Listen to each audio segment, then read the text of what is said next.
Assalamualaikum warahmatullahi wabarakatuh. Waalaikumsalam Waalaikumsalam warahmatullahi wabarakatuh. warahmatullahi wabarakatuh. Selamat pagi teman-teman semuanya. Harapan dan doa terbaik untuk kalian semua.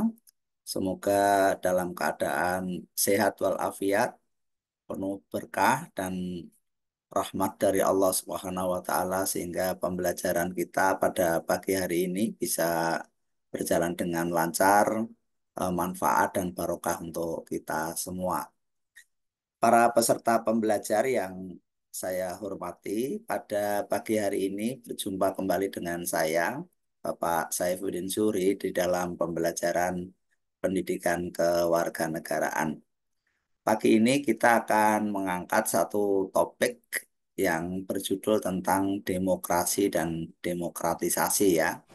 Sebagaimana yang sudah saya sajikan di laman GCR kelas Anda maupun di WhatsApp Group, baik dalam bentuk PPT maupun video pembelajaran sudah saya sampaikan. Oleh sebab itu, barangkali di perjumpaan ini saya lebih memberi ulasan dan barangkali nanti ada yang mau didiskusikan dengan sangat baik, akan kita lakukan untuk diskusi tersebut. Nah, apalagi kalau kita lihat topik pada pagi hari ini cukup menarik dan relevan ya untuk kita diskusikan seiring dengan fakta tentang demokratisasi di Indonesia. Mungkin teman-teman barangkali sudah tahu dan terlibat di dalam proses berbangsa dan bernegara yang baru saja diselenggarakan yaitu pemilu. Dan ekses dari pemilu itu mungkin hari ini dan ke depan akan kita rasakan dampaknya sebagai konsekuensi negara demokrasi. Saya tidak tahu siapa yang Anda pilih, partai apa yang Anda coblos, itu hak asasi dan sepenuhnya hak konstitusi demokrasi Anda. Tetapi dalam konteks kajian akademik tentang topik ini, saya kira kita perlu mengkritisi fenomena tentang bagaimana demokrasi di Indonesia. Nah, teman-teman, di dalam sajian materi itu saya sudah jelaskan ya beberapa hal tentang eh, apa namanya ruang lingkup tentang demokrasi. Nah, saya kira ini sebagai pengantar bahwa eh, demokrasi merupakan salah satu dari tema-tema global yang saya kira ini berlaku secara universal dan global. Artinya semua negara di dunia ini pasti eh, akan eh, mengimprasi semua semua semua negara di dunia untuk bagaimana posisinya terhadap demokrasi. Karena dianggap demokrasi adalah nilai-nilai universal dan bahkan menjadi standar global untuk menentukan bagaimana tata hubungan dalam pergaulan dunia. Oleh sebab itu, kalau ada sebuah negara yang problem tentang demokrasi, biasanya juga akan menerima konsekuensinya. Walaupun pada satu sisi, eh, kalau kita kritisi ada berbagai standar ganda yang diterapkan di dunia ini, terutama oleh negara-negara maju yang memang menghegemoni dalam tata hubungan internasional. Tapi terlepas dari itu, memang sebegitu jauh demokrasi dianggap sebagai sebuah sistem universal yang dijadikan standarisasi dalam pengelolaan kekuasaan di hampir semua negara di dunia. Oleh sebab itu, tadi saya katakan kalau sebuah negara ada problem tentang demokrasinya, maka biasanya relatif juga mengalami masalah dalam tata hubungan dengan negara lain di dunia. Nah, ini sama halnya dengan isu-isu global lain seperti soal hak asasi manusia, soal lingkungan hidup, soal keadilan. Itu walaupun masing-masing negara memiliki kedaulatannya masing-masing dan memiliki sistemnya masing-masing, tetapi tema-tema global itu sudah menjadi standar umum di dalam pergaulan. Ya. Demikian hanya soal demokrasi, itu juga menjadi standar global. Nah, mengapa demokrasi dikatakan sebagai standar global? Karena ini kalau diperbandingkan dari sistem yang lain, katakanlah monarki ya, artinya sistem yang di mana kekuasaan itu hanya di tangan satu pihak ya. Kalau monarki ya tentu saja raja. Tentu demokrasi dianggap lebih baik karena memiliki jumlah pemegang kekuasaan terbanyak ya. Ada istilah vox populi vox dei, suara rakyat, suara Tuhan ya. Artinya bahwa kontrol terhadap kekuasaan di tangan banyak orang itu lebih objektif atau diasumsikan akan lebih terkontrol daripada kalau kekuasaan hanya di tangan satu orang. Demikian halnya aristokrasi ya, ketika kekuasaan hanya ada di tangan sekelompok orang dan ini biasanya adalah kelompok yang mapan, yang menghegemoni ya, bisa kaum bangsawan, aristokrat ya, itu juga sama. Biasanya eh, kalau kekuasaan hanya di tangan sekelompok orang itu akan terjadi abuse of power atau penyalahgunaan kekuasaan hanya demi kelompoknya. Nah, oleh sebab itu teman-teman, jika diperbandingkan dengan dua sistem itu, demokrasi dianggap lebih baik. Karena demokrasi sekali lagi disandarkan pada jumlah terbanyak. Nah, ini asumsinya akan kebenaran yang diakui oleh jumlah yang lebih banyak, maka biasanya relatif lebih terverifikasi dan bisa dikonfirmasi lebih objektif daripada kekuasaan yang hanya di tangan satu orang atau sekelompok orang gitu ya. Walaupun belakangan tentang suara terbanyak itu menjadi perdebatan karena seiring dengan persoalan hadirnya media yang bisa menjadi alat untuk menghegemoni, membuat konstruksi-konstruksi kekuasaan, bahkan rekayasa kekuasaan itu acap kali bisa memanipulasi suara terbanyak. Entah manipulasi dalam pengertian kesadaran publik, kesadaran bersama, sehingga nanti pilihannya sesuai dengan kekuatan mana yang lebih mendominasi, atau rekayasa dalam pengertian teknis-teknis birokrasi ya, atau administratif dalam proses-proses pemilu contohnya. Nah, tapi secara substantif memang demokrasi dianggap lebih bisa merepresentasikan kepentingan eh, rakyat ya daripada hanya di tangan monarki atau aristokrasi. Nah, teman-teman, ini saya sajikan apa pengertian atau definisi dari demokrasi. Ya, bisa dilihat di situ bahwa memang ini secara bahasa berasal dari Yunani demos, itu artinya rakyat ya, dan kratos atau kretein itu artinya kekuasaan atau pemerintahan. Dengan demikian, secara garis besar demokrasi adalah kekuasaan yang berada di tangan rakyat ya, atau rakyat sebagai pemegang kedaulatan tertinggi ya, atau ada istilah demokrasi adalah pemerintahan oleh rakyat, dari rakyat, oleh rakyat, untuk rakyat. Jadi memang sumber dan pangkal dari demokrasi itu adalah rakyat. Nah, sekali lagi cuma pengertian siapa itu rakyat, apakah hanya rakyat itu sebagai hanya persoalan jumlah atau persoalan substansi. Nah, bagaimana kalau seandainya jumlah yang banyak itu ternyata juga tidak objektif karena ada problem-problem hegemoni contohnya. Sehingga apalagi di tengah sebuah sistem di mana rakyat itu mungkin tidak berdaya ya, tidak berdaya secara ekonomi, secara politik, ya itu sehingga nanti suara terbanyak pun belum tentu representasi dari demokrasi itu sendiri. Nah, ini memang perdebatan belakangan yang mengemuka ya.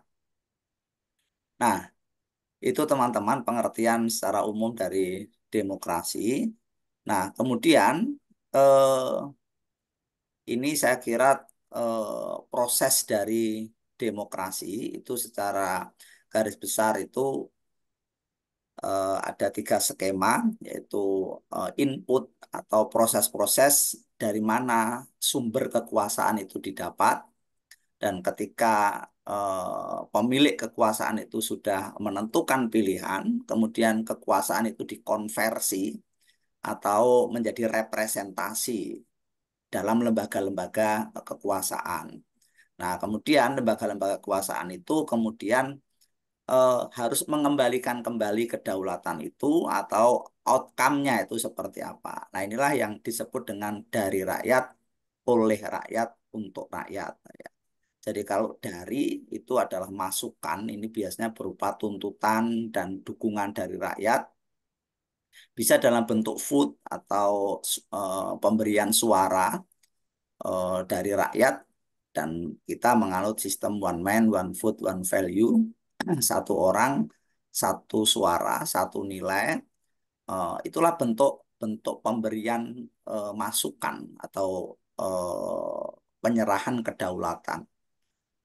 Atau bisa berupa kontrol-kontrol publik ya. Bisa berupa mengkritisi kebijakan publik, aksi-aksi massa, demonstrasi, protes, tuntutan, itu bisa eh, disebut dengan masukan atau input dari demokrasi. Nah, ini kemudian nanti disuit atau direpresentasikan dalam lembaga-lembaga kekuasaan ya. Sehingga nanti akan ada yang namanya legislatif, ada eksekutif, ada yudikatif.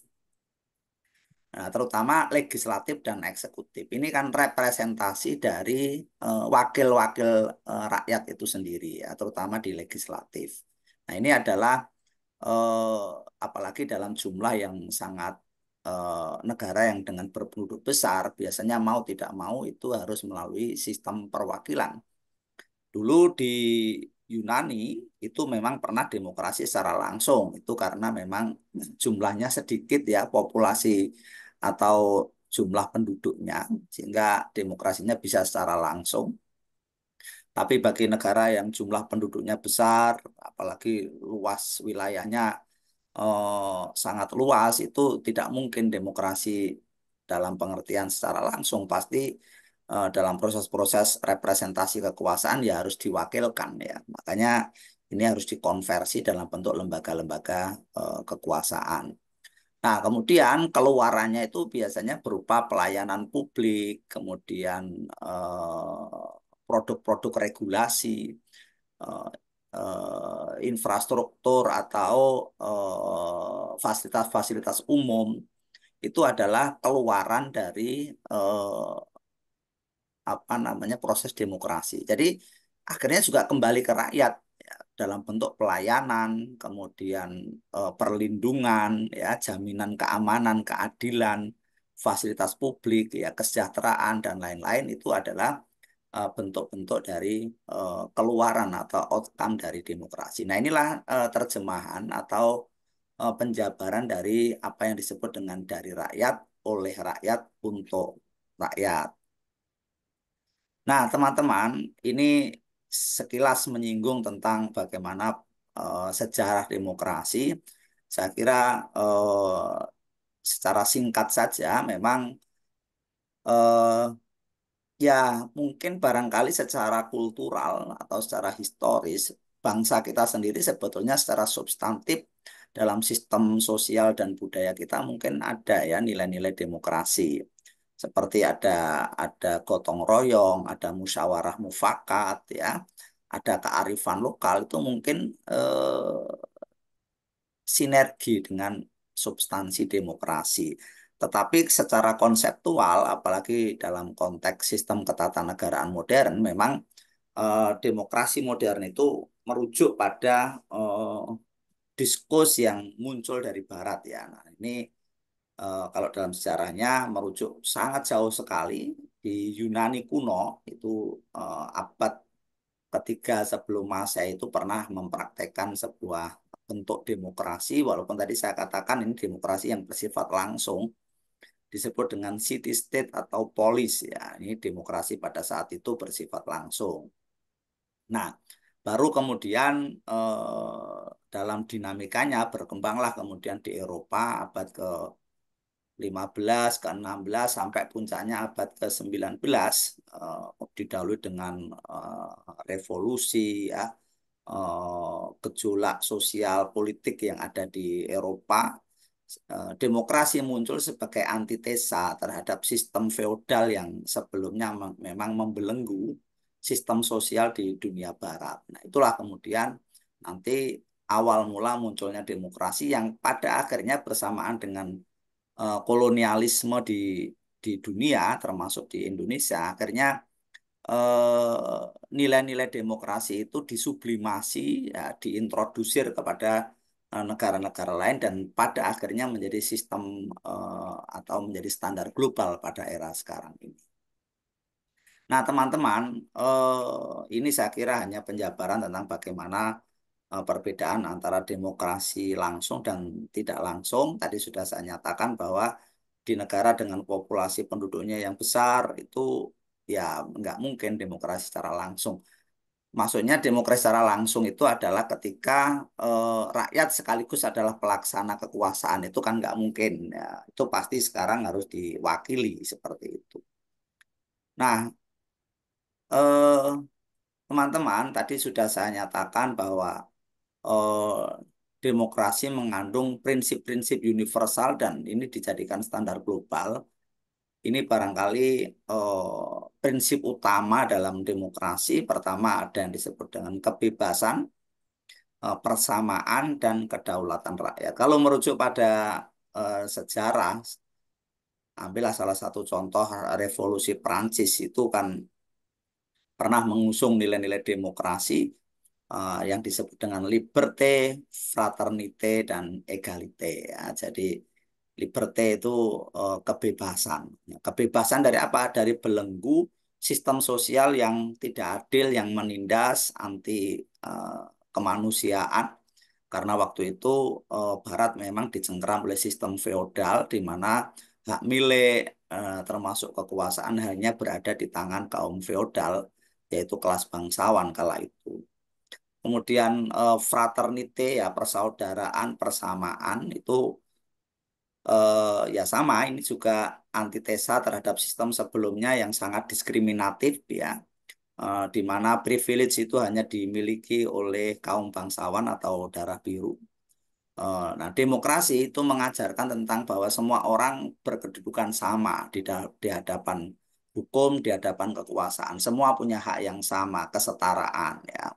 Dan yang terakhir adalah egalite ya. Egalite itu ya eh, kerakyatan. Artinya bahwa demokrasi harus diperuntukkan untuk rakyat sebagai pemegang kedaulatan. Nah, itulah prinsip-prinsip utama atau prinsip-prinsip dasar dari nilai-nilai demokrasi. Nah, walaupun nanti penerjemahan dari nilai-nilai prinsip ini masing-masing negara mengalami perbedaan tafsir ya, seiring dengan kondisi geopolitik, kondisi apa namanya karakter budaya itu mungkin masing-masing negara mengalami penerjemahan yang berbeda. Nah, berikutnya teman-teman, ini cakupan demokrasi. Jadi yang harus kita sadari bersama adalah ketika kita bicara demokrasi, itu yang harus tidak jangan dilupakan adalah demokrasi itu mencakup semua pihak. Jadi bukan hanya pemegang kekuasaan, tapi demokrasi itu juga meliputi tentang dari mana sumber kekuasaan itu, bagaimana proses kekuasaan itu direpresentasikan, dan bagaimana diperuntukkan.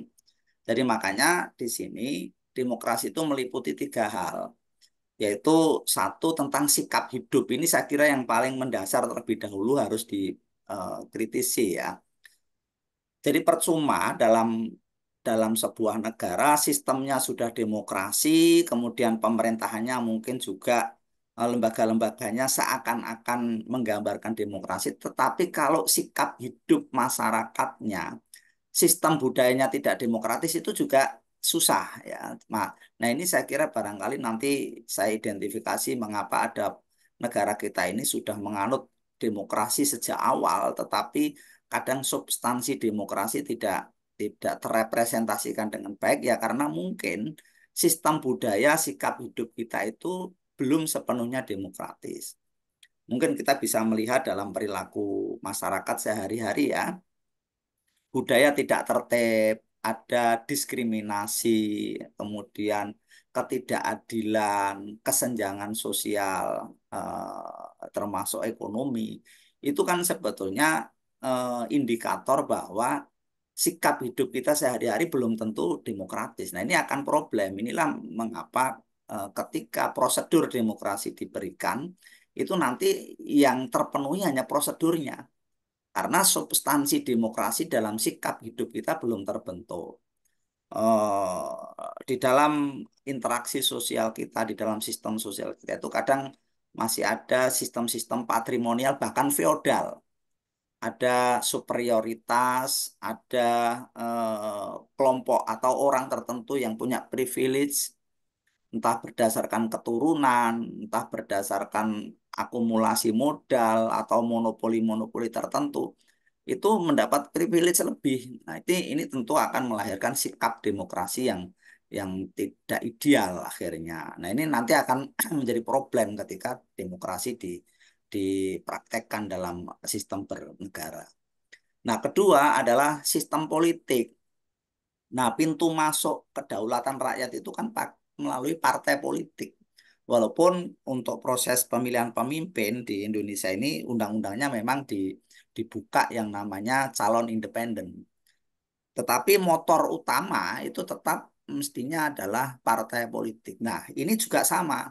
Partai politik ini kan infrastruktur kekuasaan yang harus juga secara prinsip itu harus menjalankan demokrasi terlebih dahulu.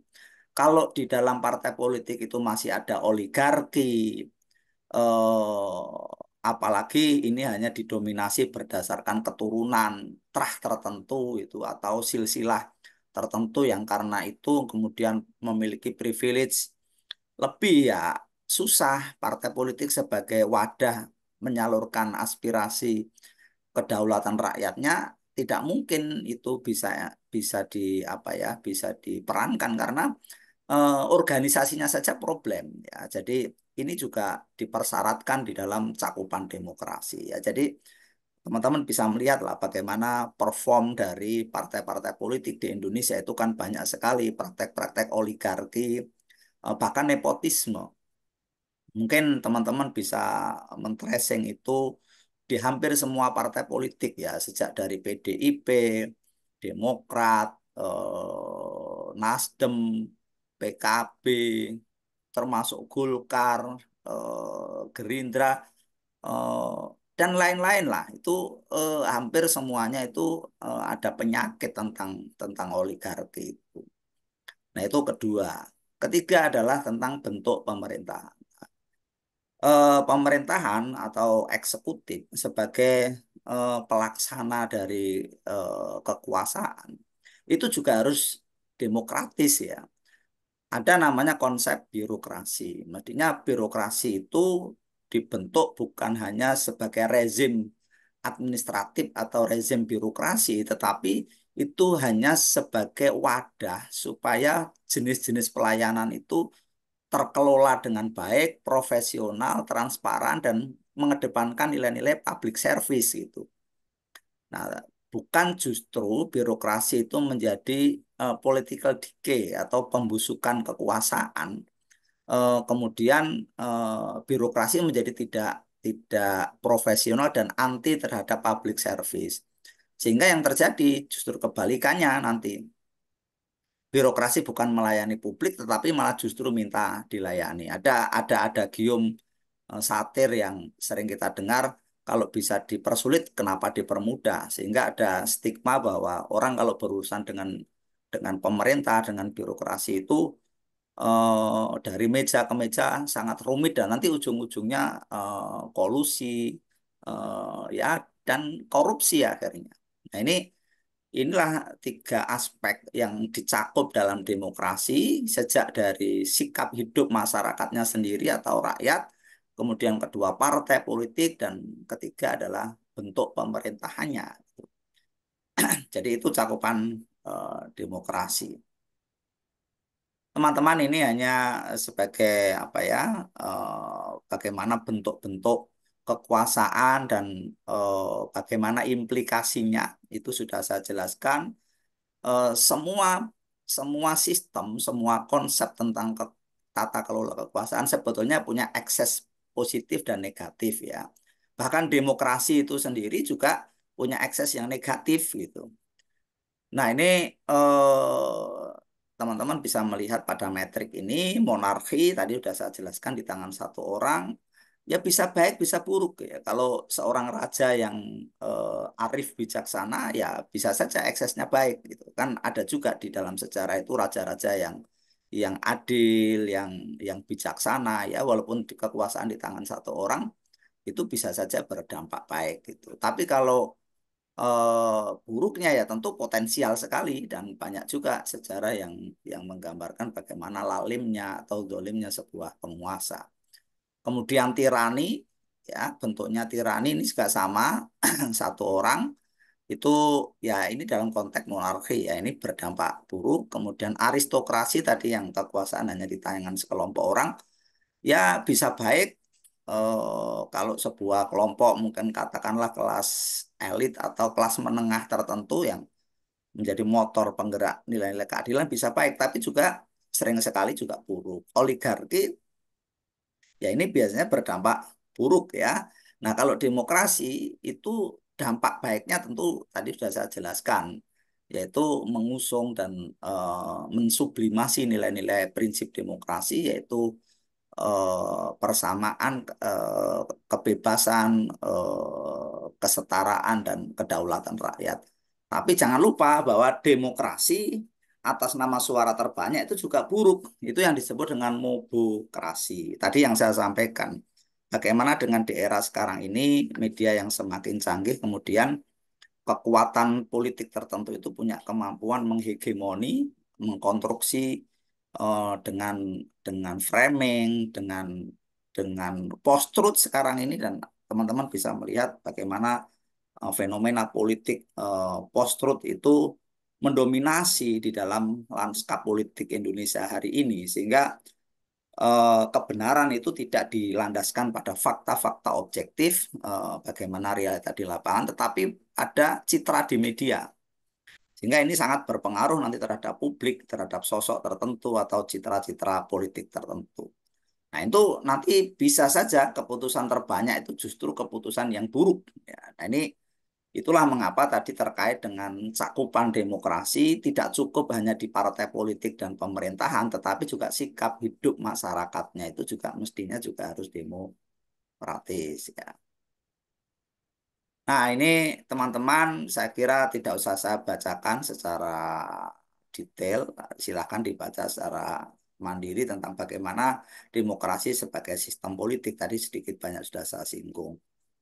Ini saya mengutip dari Huntington eh, yang membedakan sistem politik menjadi dua, sistem politik demokrasi dan sistem politik non-demokrasi. Tentu negara kita mengikuti yang pertama ya, yaitu sistem politik demokrasi. Nah, ini sebagai sikap hidup tadi sudah saya jelaskan ya, tidak usah saya ulang kembali. Nah, kedua teman-teman yang harus dipahami, demokrasi itu adalah bersifat dasolen, apa yang seharusnya. Ini nilai-nilai prinsip dasar yang mengimperasi di dalam konteks global sekarang ini dan jadi standar pergaulan internasional. Itu hanya prinsip dasarnya atau konsepnya. Tetapi ketika dipraktekkan di masing-masing negara itu mengalami artikulasi yang beragam ya, berbeda-beda. Maka ada yang namanya proses demokratisasi. Bagaimana konsep-konsep ideal itu diterjemahkan dalam praktek kekuasaan di semua negara. Nah, ini ada prosesnya teman-teman, ada yang namanya proses pergantian. Tahap satu biasanya adalah pergantian kekuasaan. Ini kalau di dalam sejarah di Eropa, tadi sudah saya singgung bagaimana sistem ideal yang dianggap sebagai sistem yang kala itu sangat menindas, tidak adil, diskriminatif gitu, itu ya direvolusi, diganti. Nah, setelah diganti maka ada proses pembentukan lembaga-lembaga kekuasaan. Ya sama kalau di Indonesia mungkin konteksnya bukan feodalisme tetapi kolonialisme ya. Mungkin teman-teman bisa menelaah sejarah bagaimana proses kelahiran bangsa ini dimulai dari perumusan dasar negara pada sidang-sidang BPUPKI, PPKI dan lain sebagainya sampai pada proklamasi kemerdekaan itu kan ada proses penggantian dari kolonial ke bangsa kita sendiri. Kemudian setelah dibentuk lembaga-lembaga itu dilakukan konsolidasi bagaimana kekuatan-kekuatan itu berkompromi, mensistematisasi kekuatan ya dan memobilisasi untuk menyambut era baru dari demokrasi. Dan tahap keempat adalah praktik. Saya kira kita hari ini sudah sampai pada tahap praktik demokrasi walaupun ada berbagai catatan yang perlu kita kritisi bersama. Nah, teman-teman, ini adalah bagaimana demokratisasi itu meliputi atau menegakkan nilai-nilai eh, demokrasi dalam lembaga demokrasi itu sendiri. Makanya di sini namanya demokrasi harus menyangkut dua aspek, yaitu kultur demokrasi dan lembaga demokrasi. Tadi sudah saya singgung ya, kultur demokrasi ini menyangkut tentang sikap hidup. Bagaimana ini bukan hanya terjadi di lembaga-lembaga politik, lembaga-lembaga demokrasi, tapi masyarakat secara umum. Dan kedua adalah kelembagaannya. Nah, ini apa namanya liputan dari demokrasi. Nah, teman-teman, ini adalah bagaimana ciri-ciri demokrasi biasanya berlangsung secara evolusioner, jadi bertahap, kemudian menggunakan pendekatan persuasif, bukan koersif. Makanya kalau negara-negara yang kekuasaannya diraih melalui kudeta, melalui apa ya, pengambil alian secara inkonstitusional agak naif, kontradiktif ketika bicara soal demokrasi. Dan terakhir demokrasi adalah proses yang tidak pernah selesai. Maka tadi saya sebut nilai demokrasi itu lebih sebagai dasolen, apa yang seharusnya daripada dasein atau apa yang senyatanya. Nah, ini teman-teman, ada satu frasa yang mungkin teman-teman pahami bersama bahwa tadi yang saya sampaikan bahwa demokrasi itu bersifat apa yang seharusnya. Sehingga oleh sebab itu di dunia ini tidak ada satupun negara yang demokrasinya itu sempurna. Bahkan sampai negara Amerika Serikat sendiri yang dianggap sebagai kiblat demokrasi itu juga penuh catatan kelam tentang demokrasi bahkan sampai hari ini. Katakanlah teman-teman kalau melihat bagaimana kebijakan-kebijakan Amerika itu juga juga tidak seluruhnya demokratis gitu. Contohnya sampai hari ini di dalam sikap masyarakat Amerika sendiri eh, nilai-nilai tentang diskriminatif itu juga masih menguat. Seperti kalau di sana isu tentang diskriminasi ras ya, rasisme. Di sana kan ada ras yang beragam ya, ada kulit putih, kulit hitam ya. Itu sering sekali sikap-sikap hidup diskriminatif yang merendahkan ras kulit hitam terutama itu juga masih muncul di masyarakat dalam di warga Amerika Serikat sendiri. Demikian halnya kebijakan Amerika terutama di di di apa ya di ruang global ya. Seperti sering sekali Amerika menggunakan standar ganda. Kalau menyangkut kepentingannya, maka dia mengusung tentang demokrasi. Tetapi begitu mengganggu kepentingannya, dia bicara soal dia kemudian bahkan sampai pada intervensi militer. Itu tentu bukti bahwa Amerika sendiri pun sebagai kiblat demokrasi tidak sepenuhnya ideal begitu. Tetapi sekali lagi, inilah nilai imperatif ya, nilai-nilai prinsip utama yang memang jika dibandingkan dengan sistem lain relatif lebih baik. Nah, teman-teman, untuk konteks Indonesia seperti apa? Nah, tentu ini adalah telaah sejarah panjang. Teman-teman mungkin secara garis besar saja kita pernah mempraktekkan berbagai bentuk demokrasi sejak Orde Lama ya, setelah proklamasi kemerdekaan. Eh, dulu pernah di Indonesia diberlakukan sistem demokrasi parlementer, kemudian demokrasi terpimpin, ya. Kemudian di era Orde Baru, Soeharto pernah mengklaim sebagai pengusung demokrasi Pancasila, ya, walaupun menggunakan konsep Pancasila, tetapi kala itu Pancasila dalam pengertian sebagai alat instrumen kekuasaan itu juga tidak benar karena Pancasila dimanipulasi sebagai alat legitimasi kekuasaan dan Pancasila ditafsirkan secara semena-mena untuk kepentingan kekuasaan kala itu. Nah, bagaimana demokrasi hari ini? Ada banyak label yang disandarkan pada praktek demokrasi di Indonesia hari ini, seperti demokrasi hari ini di Indonesia itu lebih bersifat prosedural. Artinya hanya prosedurnya saja, tahapan proses-prosesnya yang ditaati, tapi substansinya tidak. Masih banyak praktek-praktek yang justru tentang oligarki, bahkan nepotisme. Ya, jadi keluarga, hubungan-hubungan kekerabatan, ikatan-ikatan primordial, identitas itu tentu eh, tidak sesuai dengan prinsip demokrasi. Ada juga yang menamai demokrasi hari ini di Indonesia itu demokrasi transaksional. Artinya kekuasaan yang berada di tangan rakyat itu dipertukarkan dengan nilai-nilai pragmatis seperti money politik, ya, uang gitu, kemudian kepentingan-kepentingan yang bersifat praktis lah, ya. Jadi supaya kerabatnya menang, supaya desanya menang, minta dibangun ini itu, atau bahkan suara pribadinya dipertukarkan dengan amplop dan lain sebagainya. Ini disebut dengan demokrasi transaksional. Nah, bagaimana ke depan? Saya kira kita berada dalam dinamika seperti ini, ya. Nah, ini makanya saya mohon peserta pembelajar untuk mencermati bersama. Dan ini hanya sekedar untuk menjelaskan ulang bagaimana demokrasi di Indonesia. Nah, tadi saya singgung di depan, apakah kita ini sepenuhnya praktek demokrasinya dari Barat?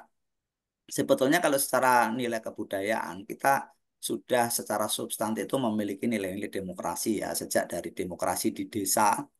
Mungkin teman-teman ada budaya tentang rapat, mufakat, gotong royong, protes bersama, hak menyingkir dari kekuasaan raja, yaitu teman-teman bisa telah sejarahnya. Demokrasi Pancasila, ya tentu saja nilai-nilai Pancasila itu lekat sekali dengan prinsip-prinsip demokrasi yang tiga tadi itu. Kemudian perkembangan demokrasi hari ini, saya kira kita berada dalam dinamika itu sekarang ini. Nah, ini hanya penjabaran dari itu, ya, bagaimana sejak Orde Lama, Orde Baru, sampai era reformasi sekarang ini. Dan ini sistem politik demokrasi di Indonesia tadi sudah saya sampaikan bahwa demokrasi juga menyangkut tentang sistem politik. Saya kira nanti bisa di apa ditelaah secara mandiri. Saya langsung ke ini hanya bagan yang menggambarkan tentang bagaimana demokrasi dipraktekkan dalam sistem ketatanegaraan. Saya langsung ke sini teman-teman, yang paling terakhir, slide paling terakhir adalah tentang apa sih problem demokrasi di Indonesia hari ini. Saya mengidentifikasi ada 5. Pertama adalah struktur patrimonial dan oligarki partai politik. Tadi sudah saya sampaikan bahwa pintu masuk sebagai wadah kedaulatan rakyat itu kan partai politik, ya.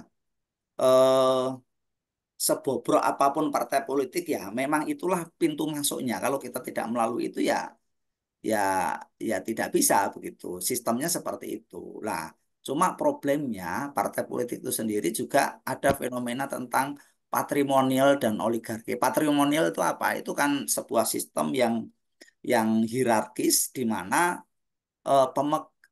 penguasa, ya, patron itu pola relasinya itu atas bawah. Maka yang bawah itu selalu mengikuti yang atas, bersifat elitisme. Ini patrimonial tuh seperti itu. Ada patron klien.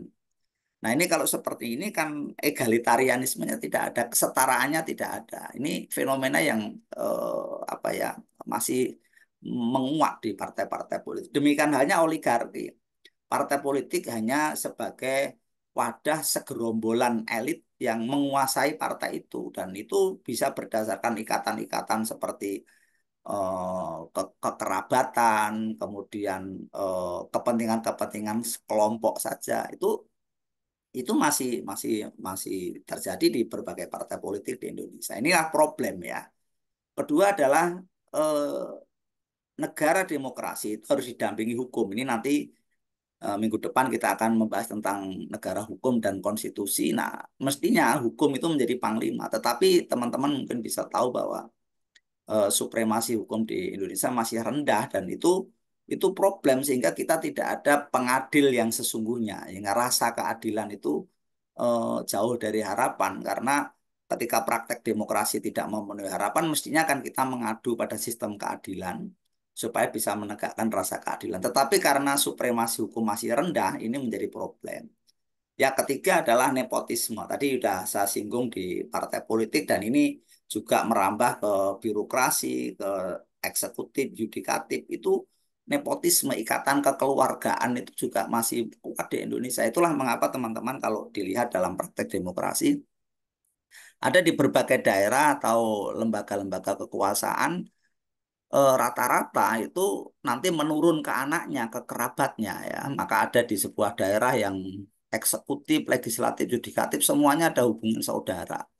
Nanti dari bapaknya ke anaknya ke cucunya bahkan. Jadi ini saya kira menjadi problem demokrasi di Indonesia. Kemudian keempat adalah ya tentu saja ini impact dari demokrasi yang buruk biasanya nanti ya korupsi.